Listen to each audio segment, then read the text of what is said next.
ಹನಸೋಗೆ ಗ್ರಾಮ ಪಂಚಾಯತಿಯಲ್ಲಿ ಪ್ರಭಾರ ಅಧ್ಯಕ್ಷೆಯಾಗಿ ರೂಪಲವ ಅಧಿಕಾರ ಸ್ವೀಕಾರ.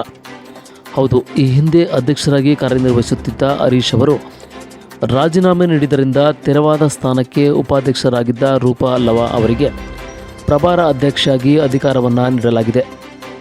ಅಧಿಕಾರವನ್ನು ಸ್ವೀಕರಿಸಿ ಮಾತನಾಡಿದ ಪ್ರಭಾರ ಅಧ್ಯಕ್ಷೆ ರೂಪಲವ ಅವರು, ಇರುವಷ್ಟು ದಿನ ಪಂಚಾಯತಿಯಿಂದ ಸಿಗುವಂತಹ ಸೌಲಭ್ಯಗಳನ್ನು ಸಾರ್ವಜನಿಕರಿಗೆ ತಲುಪುವಂತೆ ಮಾಡುವುದಾಗಿ ಹೇಳಿದರು.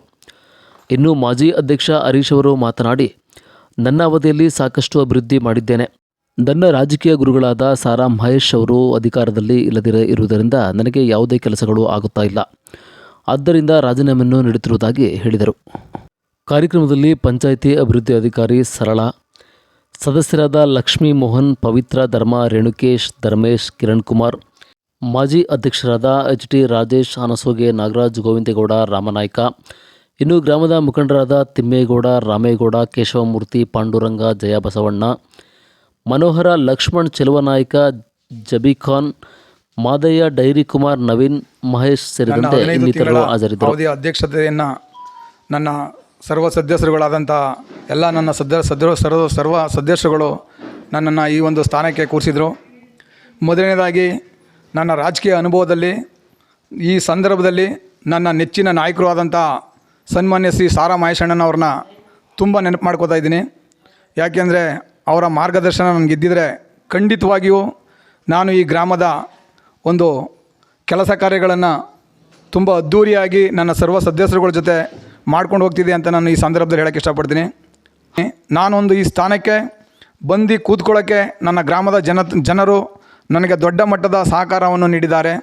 ಹಾಗೂ ನಮ್ಮ ಊರಿನ ಎಲ್ಲ ಗ್ರಾಮದ ಯಜಮಾನರುಗಳು, ಮುಖಂಡರುಗಳು ಹಾಗೂ ನನ್ನ ಸ್ನೇಹಿತರು, ನನ್ನ ತಂದೆ ತಾಯಿಯವರಿಗೂ ಸಹ ನಾನು ಈ ಸಂದರ್ಭದಲ್ಲಿ ನನ್ನ ನಮಸ್ಕಾರಗಳನ್ನ ತಿಳಿಸ್ತಾ ಇದ್ದೀನಿ. ಎಷ್ಟು ದಿವಸ ಇರ್ತದೆ ಅಷ್ಟರಲ್ಲಿ ನನ್ನ ಕೈಲಿ ಎಷ್ಟು ಕೆಲಸ ಮಾಡೋಕ್ಕಾಯ್ತದೆ ಅಷ್ಟು ಮಾಡೋಕ್ಕೆ ಇಷ್ಟಪಡ್ತೀನಿ ಅಂತ ಹೇಳ್ತಾ ನಮ್ಮ ಗ್ರಾಮದ ಯಜಮಾನರುಗಳು ಬಂದವರೆ, ನಮ್ಮ ಸ್ನೇಹಿತರೆಲ್ಲ ಬಂದವರೆ, ಸದಸ್ಯರುಗಳವರೆ, ಅವ್ರಿಗೆಲ್ಲ ಧನ್ಯವಾದ ಹೇಳ್ತಾ ನಾನು ಎರಡು ಮಾತು. ಈ ದಿನ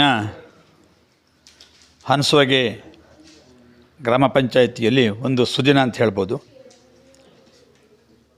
ಯಾಕಪ್ಪ ಅಂತ ಹೇಳಿದ್ರೆ, ಇದುವರೆಗೆ ಏನು 15 ತಿಂಗಳಿಂದ ಗ್ರಾಮ ಪಂಚಾಯಿತಿ ಅಧ್ಯಕ್ಷರಾಗಿ ಕಾರ್ಯವನ್ನು ನಿರ್ವಹಿಸ್ತಕ್ಕಂಥ ಹರೀಶ್ರವರು ತಮ್ಮ ರಾಜೀನಾಮೆಯನ್ನು ಕೊಟ್ಟು ಅದು ಅಂಗೀಕಾರ ಆಗಿದೆ. ಅಂಗೀಕಾರ ಆದಮೇಲೆ ಇನ್ನೇನು ಹೊಸ ಅಧ್ಯಕ್ಷ ಬರೋವರಿಗೆ ಅದು ಹಾಗೆ ಖಾಲಿ ಬಿಡೋ ಹಾಗಿಲ್ಲ. ಅದಕ್ಕೆ ಆ ಜಾಗ ಭರ್ತಿ ಆಗಲೇಬೇಕು.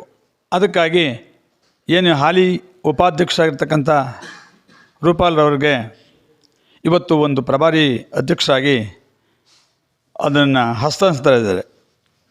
ಭಾಳ ಒಂದು ಸಂತೋಷ ವಿಷಯ.